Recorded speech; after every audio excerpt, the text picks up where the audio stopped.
Welcome back to the basement. This is Below the Hard One. I'm your host, Ryan Antonio Henry, sitting here with Dexter Ariola, Alan Shane, and we're here to talk the best in the NBA as we always do. So let's get right to it.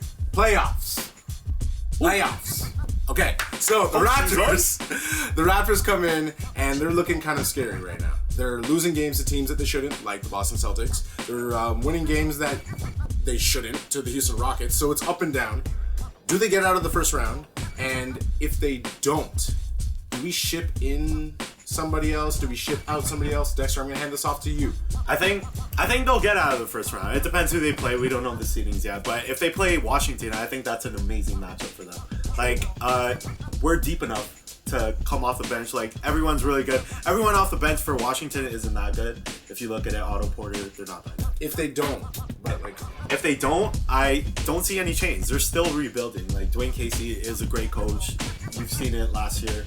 I think you get it. So you think Masai keeps everything staying pat? He keeps it. Right.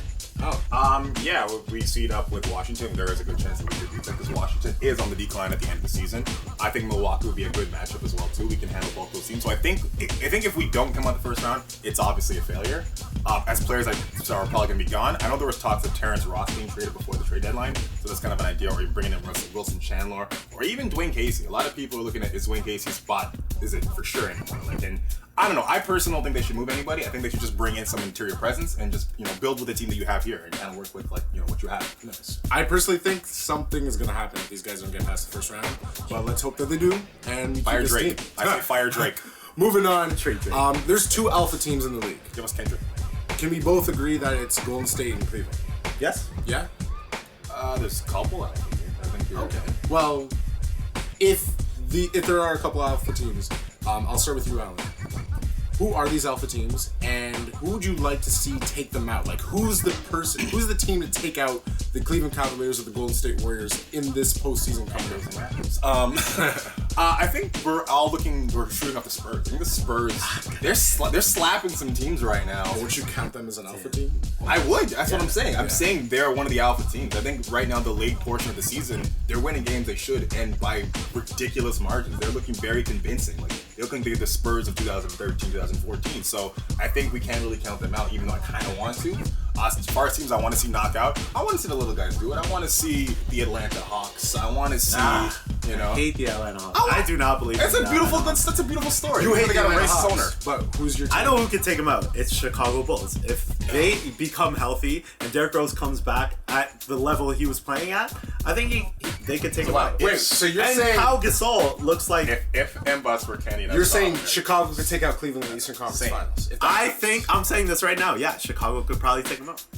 Okay. Yeah. Comment. Right. I dare you. Controversy. Hit us up on Facebook and Twitter. Let us know. Who do you think might be a surprise underdog this year? Should the Raptors move anybody out? We'll see what's coming up. But right now, we are going to head out to the Forum Barber Parlor Shop to go talk to our man Patrice, who's in the cut.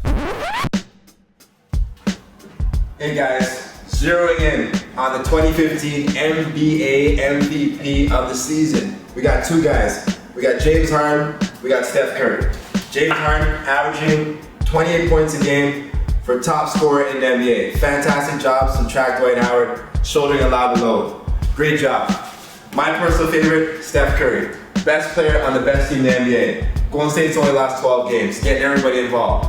Steph Curry's averaging 48% from the field as a point guard. Fantastic job. My case, Steph Curry, best player on the best team in the league. Steph Curry will get MVP. Notable, Russell Westbrook, my personal favorite player, great job. Triple doubles, fantastic job. But you're not winning games, Russ. Back to the drawing board. Steph Curry MVP.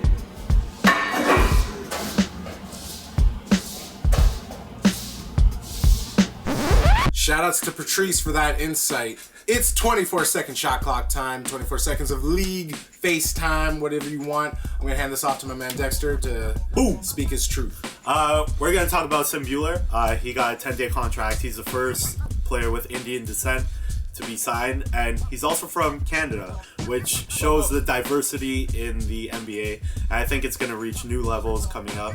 And I also want to talk about the Lakers, which had a first Asian backcourt. Let's go. Hi, Nikki. Alan. My 24 is about that bull crap I saw last night between Kentucky and Wisconsin. That was the most disgusting thing ever. The officiating was terrible. It was level truffle butter. I couldn't handle it. Wisconsin's going on. I don't want to see Wisconsin in the finals. I don't want to see a bunch of future high school basketball coaches play in the finals for the greatest day of their lives. I don't want to see that. I want to see a bunch of NBA players. My thing is for the NBA. I want to see what's going on there. So fuck Wisconsin. Fuck the Packers. And fuck cheese. I'm boycotting cheese. Yeah. Tell us how you really feel. Tell us how you really feel. Go Duke. Hold me back. What's wrong with you? My 24 seconds is on the playoffs. I think it's time for an underdog. An underdog will rise this season, this postseason. With so many players injured, Kobe Bryant out, KD out, Melo out, Derek, who knows. I think it's time for a Memphis, a Portland, a surprise in the East to come out and win the NBA championship. We saw in 2011, saw it with the Detroit Pistons in 2004, I believe. So honestly, I think it's time for a Lakers. somebody to come through, and an underdog will rise. No, underdog. So, I had to do it. ladies and gentlemen, you can find us everywhere because below the hardwood, BTH, everything. We always cooking up stuff. So belowthehardwood.com for the blog posts. At Below the Hardwood on Twitter, Instagram, and all that fun stuff. I'm pretty sure it's at BTH on Twitter. But Dexter, where can we find you? Dexter_BTH. And Alan? At Stances, aka Vincent Van Gogh. Vincent Van Gogh, okay. And at R.A. Henry. Thank you for watching another episode of Below the Hardwood. And you can find us on the flip side of the playoffs. Stay tuned. Peace out. Peace. We the North. We the North. I actually can't wait for it. I actually can't. We'll do it. We'll do it in the evening. All right.